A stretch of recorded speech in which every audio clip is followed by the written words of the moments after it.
Good morning. For teleSUR, I'm Cody Weddle in Caracas, Venezuela. We begin with the new U.S. offensive against the Islamic State in Iraq and Syria. U.S. Secretary of State John Kerry continues to seek support from allies to launch attacks against IS in Syria and Iraq. Kerry arrived Friday in Turkey in an effort to convince Turkish leaders to cooperate. After Kerry visited Saudi Arabia, that country offered its territory to train Syrian armed militias. In previous years, Saudi Arabia has armed and financed Syrian extremist groups. Some reports indicate that some of those fighters ended up joining ISIL. And I know that when His Royal Highness the Foreign Minister has had an opportunity to rest and to sleep, well, he can do incredible. Meanwhile, the Syrian government has responded to the U.S. military plan, saying that any attack within Syria's borders would be considered an act of war. They say it would violate Syria's sovereign airspace. Syrian President Bashar al-Assad once again reiterated willingness to cooperate on fighting Islamic State. Both the Chinese and Russian foreign ministers have warned the U.S. and its allies that any bombing in Syria without a UN Security Council resolution would be illegal. And in Latin America, Venezuelan President Nicolás Maduro says he strongly opposes U.S. airstrikes in Syria. Su derecho a gobernar su país a los iraquíes, a la autodeterminación. Y respetar el derecho a la autodeterminación del pueblo sirio, que ahora es amenazado con bombardeos. Respect the right to self-determination of the Syrian people that is now threatened by these bombings that were avoided a year ago. Now they are announcing bombings against Syria. My fellow countrymen, and let them listen to us through teleSUR.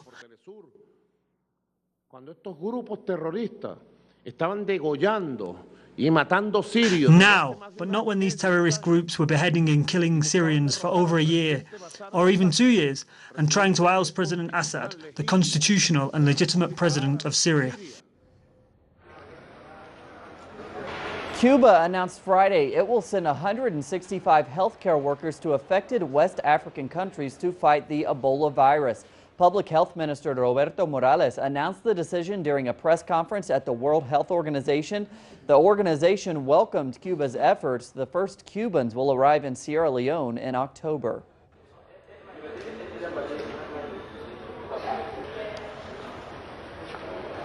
And we go to Bolivia, where Friday the presidential campaign kicks off. Campaign law will allow candidates to begin their campaigns Friday and continue until the election.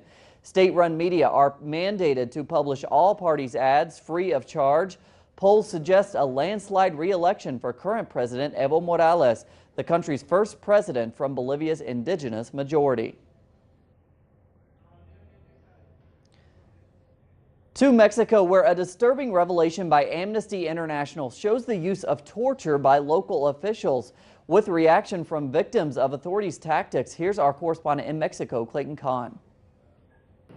In 2012, Claudia Medina was violently taken from her home in Veracruz by elements of the army, accused of being part of organized crime. She says she was tortured and sexually abused for 3 days and incarcerated for a month. When they gave me thousands of electrical shocks, the volume of the music would rise. They would put loud music, and so when they would raise the music, the electrical shocks they gave me would intensify. Although many of the charges were dropped and she was set free, Claudia decided to break her silence and denounce the authorities and presumed abuses. When I was set free, I couldn't be quiet. I couldn't be like that at all. I began to search for help. So the first thing I did when I was free was to present an announcement to the National Commission of Human Rights. However, human rights lawyers affirm that the authorities do not follow proper legal protocol in investigating cases of presumed state-sponsored torture, leaving a high percentage of impunity. With the denouncement of torture, an impartial, exhaustive, and immediate investigation was not done. That's what happened with Claudia. She denounced the torture, and 2 years after the torture, an investigation started.